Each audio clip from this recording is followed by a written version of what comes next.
Have you ever felt like you were on the other side of a storm, looking back and wondering how you even made it through? That is the heart of Psalm 18.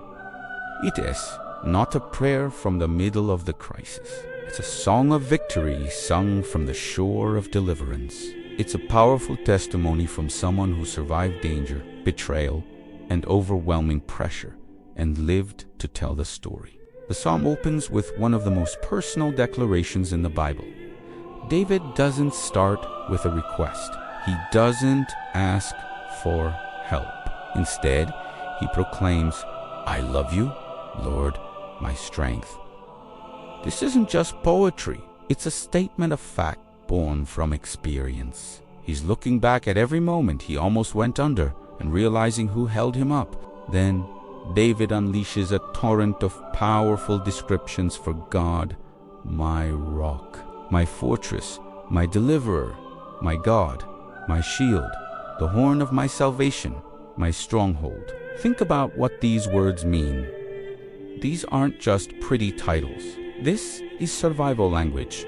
Each word represents a specific moment of rescue. Rock was the time he needed unshakable stability when everything else was crumbling. Fortress was when he needed a hiding place from his enemies. Shield was when the attacks came head-on and something stood between him and certain destruction. He's not just listing attributes. He's recounting his survival story, one answered prayer at a time. To understand the victory, you have to understand the threat. David recalls how close he was to the end. He talks about the cords of death entangling him, the torrents of destruction sweeping over him, and the snares of the grave confronting him. This is what it feels like when life closes in, when the pressure is suffocating, and you feel like you're being pulled under. It's that moment of pure desperation when you have nothing left. And in that moment, what did he do? He says, "In my distress, I called to the Lord. I cried to my God for help." And here's the turning point. God responded. Psalm 18 describes God's intervention not as a quiet, subtle nudge, but with cosmic force and authority. The earth trembled and quaked. Smoke rose from his nostrils. He parted the heavens and came down. This isn't a casual response. This shows us that God doesn't take the cries of his people lightly. He moves heaven and earth. He acts. The psalm paints this incredible picture of God reaching down from on high and taking hold of David, pulling him out of deep, chaotic waters. This is a rescue that is deliberate, personal, and powerful. God saw him, heard him, and came for him. But David also makes something very clear. His own choices mattered. He talks about his integrity, his clean hands, and his obedience to God's ways. This isn't about earning salvation or being perfect.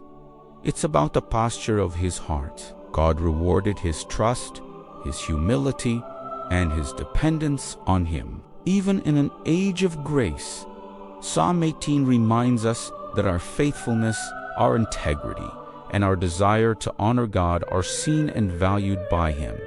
Our choices still matter. From there, the psalm shifts from rescue to empowerment. God doesn't just save David from his enemies.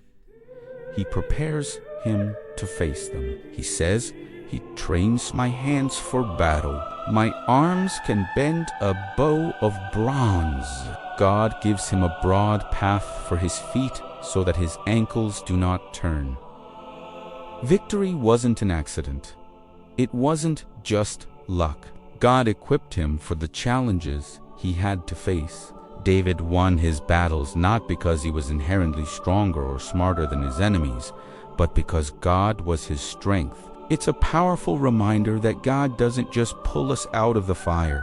He also walks with us through it and gives us the strength we need to keep going. The psalm ends right where it should, with gratitude and praise. David looks at his life, at the enemies defeated and the dangers overcome, and he gives all the glory to God. He recognizes that God's faithfulness isn't just for him, but for all generations to come. God shows his steadfast love to his anointed and to everyone who puts their trust in him. Psalm 18 isn't just David's story. It's an invitation for us. It teaches us a profound truth. Deliverance may not always be instant, but when it arrives, it leaves no doubt about who is responsible. God isn't just a passive observer in our struggles.